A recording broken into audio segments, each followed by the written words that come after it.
Now, they're called the League of Northern Democrats, and they say they want to achieve national goals whilst pushing through for the people of the North. They want the region to gain some relief from the disaster of poverty and insecurity that it's been living with for decades now. But they also want to wrest political power from those who currently hold it. People, they say, do not have the interests of the North at heart. They feel that the North has been superseded by other regions in terms of progress and development, and that it's time to accelerate things. The first step, they say, is to bring together disparate groups in the region into one cohesive force under the umbrella of the League. But given that there are many powerful people in the North and beyond who don't want the kind of root and branch change that's been advocated, because, well, that kind of transformation is not in their interest, how are they doing so far? Well, for more on this, I'm joined now in the studio by the spokesman of the League of Northern Democrats, Dr. Ladan Salihu, who's also a chieftain of the main opposition People's Democratic Party, or PDP, and is a former Director General of the Federal Radio Corporation of Nigeria, FRCN. Great to see you again.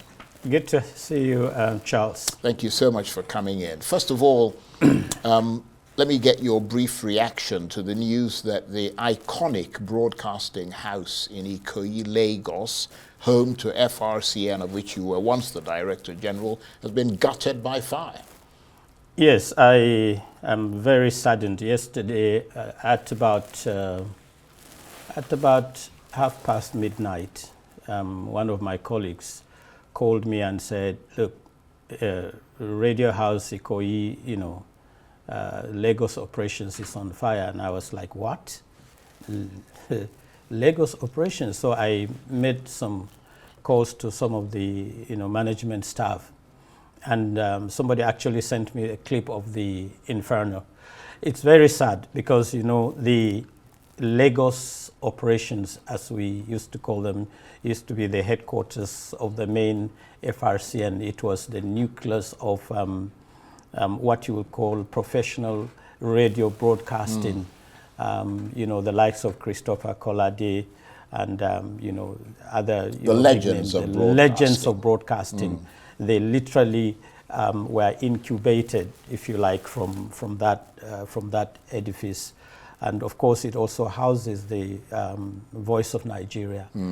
I am worried, I'm saddened, I'm deeply concerned because of the records, the archival materials that are in there, history that was captured, across time, from the pre-colonial from the colonial times to this moment.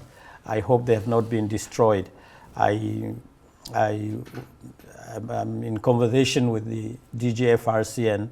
He's on top of the situation, and they are making an assessment, and I'm sure very soon they will be able to recover some of the, to renovate first and foremost, but then to hopefully recover some of the items now that we are in digital era.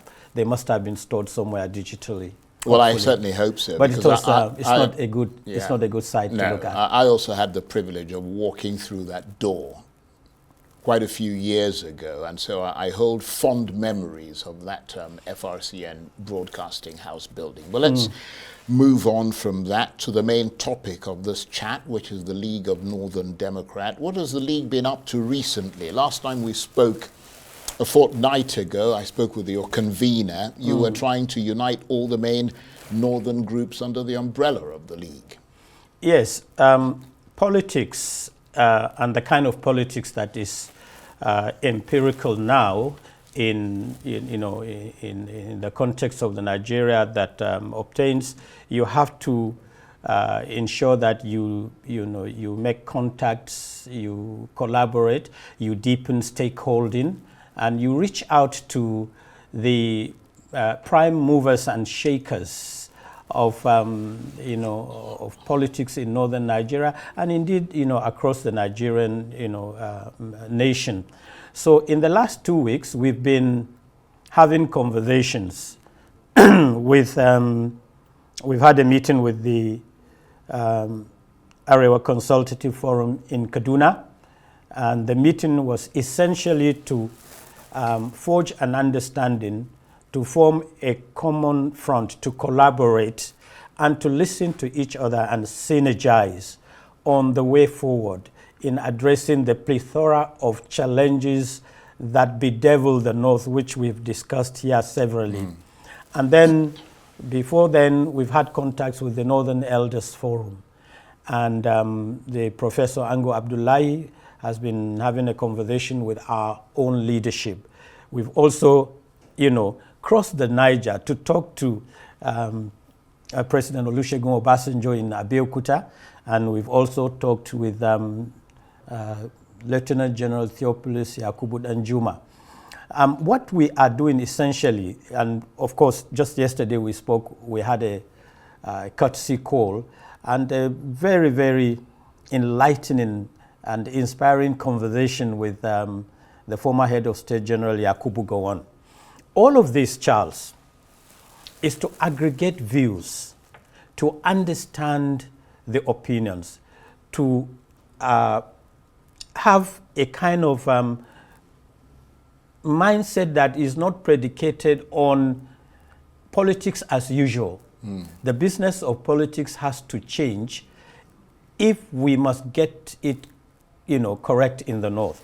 But so what we said we should do and we must do and we are doing is to ensure that we make contacts with people that are not only opinion leaders, but they are people of quality leadership, quality national standing, and quality administration, both in terms of politics and in managing the state. So we will continue in this framework, and the whole idea is that we work together, we work in unison, we congregate, and marshal out a strategy that we will not be firing or misfiring from several directions. Right, but I'm curious to know what your goal is in forming this League of Northern Democrats. Well, what are you trying to, beyond the fact that you have made clear that you have the interests of the North at heart, one wonders what the extent of that interest is. Is it, obviously beyond the developmental, is it also political? Because the last time we had your convener, Dr. Ardo, here, he was hinting that you're trying to return power to the northern region. What we are doing as League of Northern Democrats, first and foremost, is to, we've made a SWOT analysis of the political situation in the North. And we've discovered that over the years, and when I say over the years, we're talking about the transition or the gravitation of politics from the times of Tafawa Balewa, Sardauna of Sokoto, to this moment. Those who collected the batons across several stoppages politically have kind of missed, the way politics should be done in the North. And so what we said was the elites in the North must bear responsibility for the sheer backwardness, for the kind of challenges, the constraints, the limitations that the North is experiencing. Because the elites are the ones that ordinarily should be the eyes and ears of the larger society.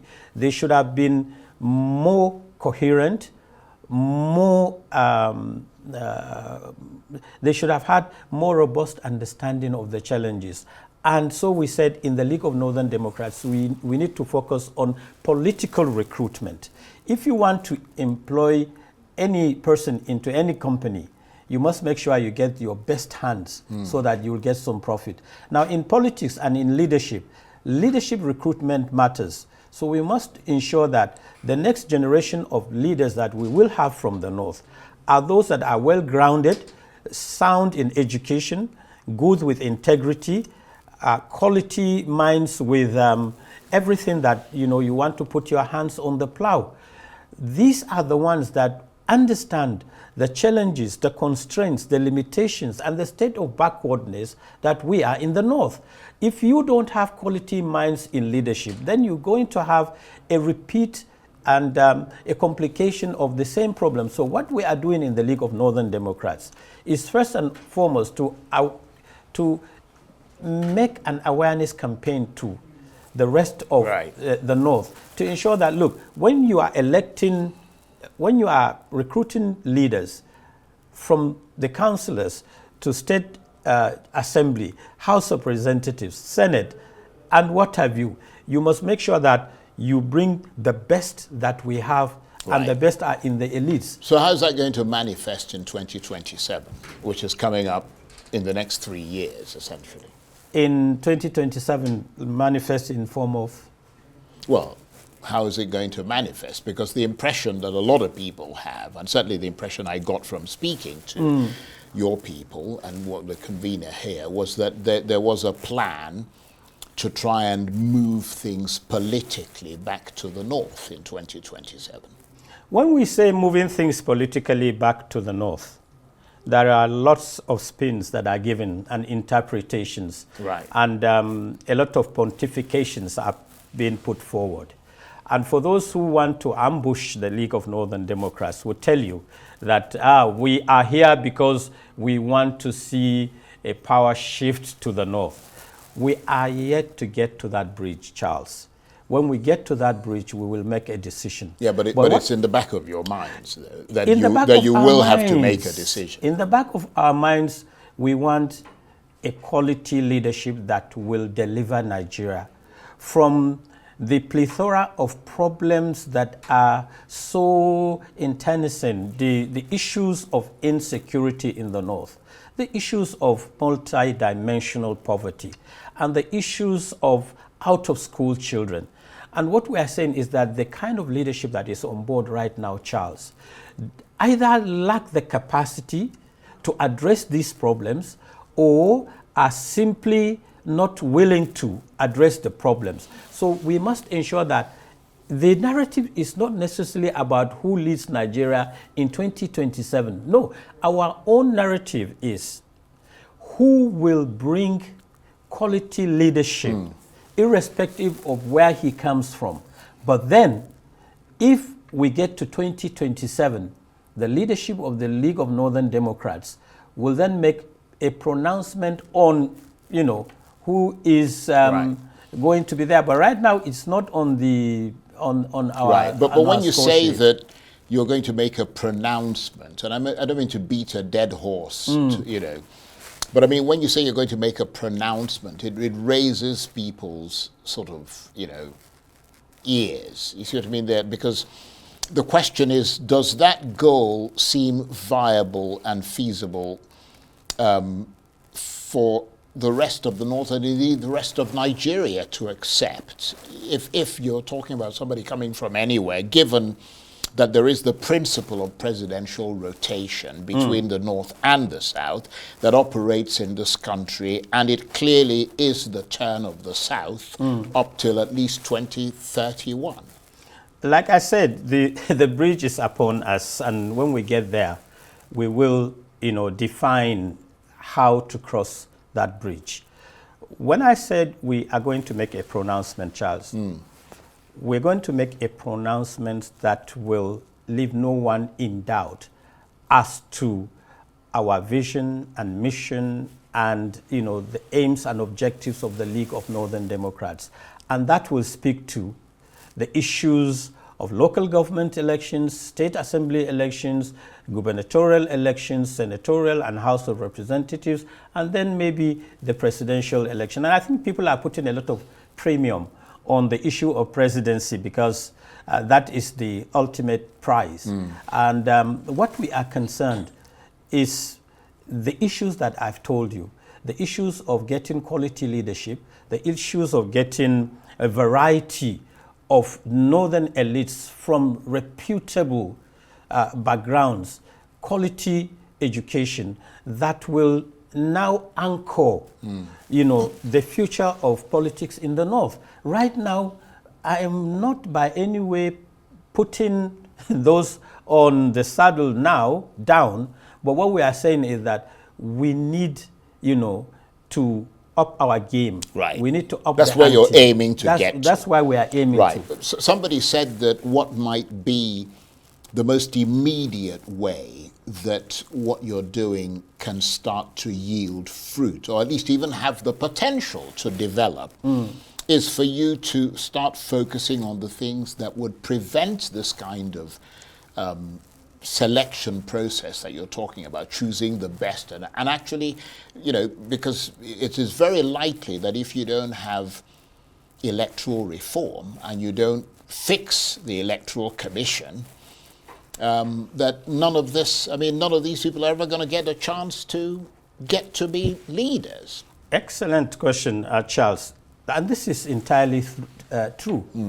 If we don't put our house in order, if we don't understand, appreciate our own, setbacks, our own limitations, and confront them head on, and confront them in a very methodical, strategic way that will bring about the positive results that the North needs in tackling the issues of poverty, insecurity, out of school children, the issues of multidimensional poverty and so on, then we will just be oscillating around the issues. We don't want to oscillate. We want to move from point A to point B, where we will see clear and present tangible, progress politically for the North. And in doing so, Charles, we must tell ourselves that we must come out of our comfort zones to understand that we have a challenge, and there's no one that can address these issues, more than ourselves as Northerners.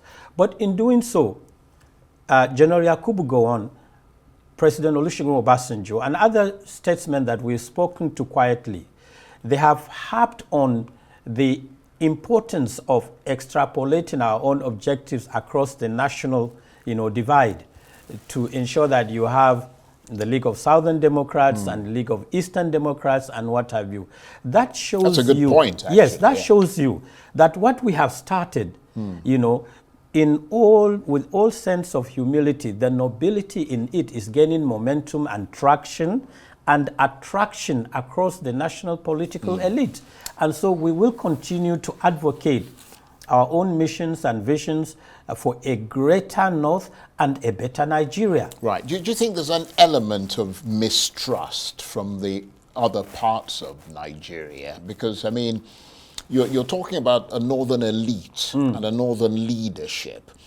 And these are leaders who have been in charge of this country, that same elite, for most of its post-independence period, and have not only not paid much attention to their own northern region, but to the rest of Nigeria. And everything else you see happening in the rest of Nigeria is through the mettle of the people there. They've taken their own hand to develop themselves. You see what I mean? Yes. The problem we have, Charles, is that we are immersed in our own, challenges. The challenges of insecurity, the challenges of poverty, and the indices are there for everybody to see. If you look at the West and you look at the East and the South, we are doing the catching up. So what we said is these problems they are homegrown. And so we have to develop, home strategies and policies to address them. But you see, the Nigerian state, to me, should be a state of, how do you put it now, symbiosis of aggregation of attitudes and principles and objectives. If you look at the fact that the North is right now in a political limbo, in an economic limbo, and in a situation where we don't have, we don't have the house in order. And you can't have a house in order where you are bedeviled with poverty, insecurity, people can't go to the farm, you have large number of unemployed youths, right. and you have a system that is not necessarily addressing these issues. So what we look forward to having in the North, and we have always said, and I will continue to advocate in the League of Northern Democrats, is that our elites, and that is why we have the likes of the son of the late Prime Minister, Tafawa Balewa, the son of, Alhaji Shehu Shagari, the son of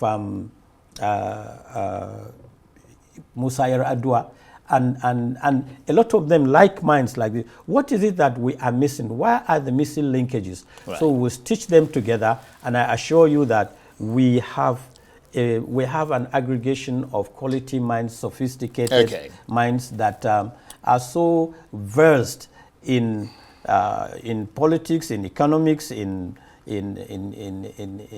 industrial, if you like, industrialization, right, that will give us a template that will begin to recover the, we'll keep an eye on that. But let me get you to wear your other hat as the chieftain of the main opposition, PDP.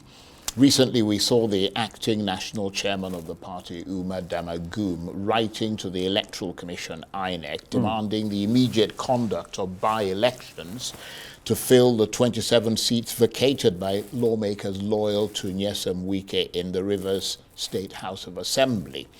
How much of a surprise is that, given that given how controversial it's been, but also given that many people thought of Mr. Damagum as being a puppet of Mr. Wike? It would seem to go against the people who are supporting him. I think what are loyal to. What this has shown to, I see it as the way most people, I think, see it, that there is a lot more to what seems to be out there in the public domain than what actually obtains inside Wadata, the PDP headquarters. Ordinarily, one would have expected, following the kind of narrative that is out there, where a lot of people see Damagum and some members of the leadership presumably backing, Nyesom Wike, and we'll definitely see what has happened as a kind of a twist in that direction. But then, to be fair to Damagum, he has been, this has been consistent. From day one, he has insisted that those people, those members that have defected from the PDP to the APC or whatever party, with the pronouncement of the speaker, right, their seats are vacant. So, from that moment, I think the PDP headquarters wrote to the to INEC to ask that that elections be conducted again for the vacant seats. What this letter that has recently been sent to INEC, to me, is just a revalidation of that stand. Okay. And I want to, it's briefly, because briefly. It may have also been propelled by recent events, around the country. We don't have a party that is hitting the bull's eye as an opposition party. We've let all the opposition activities or the opposition talks to be done by Atiku Abubakar, our former presidential candidate. We need to see a robust political party that is talking opposition. Okay. But right now, I think he has seen some of the loopholes, and he is taking a decisive action, and he wants to, if he must go out with an on a high note. On a high note. Okay. Well, we must come back on a separate note, because I kind of just threw this at you. There's a lot to talk about there, but we have to go. Very interesting talking with you. Dr. Ladan Salihu is a spokesman of the League of Northern Democrats. He's a chieftain of the main opposition, PDP, and is a former Director General of the Federal Radio Corporation of Nigeria, FRCN. Thank you very much indeed. Thank you for having me, Charles.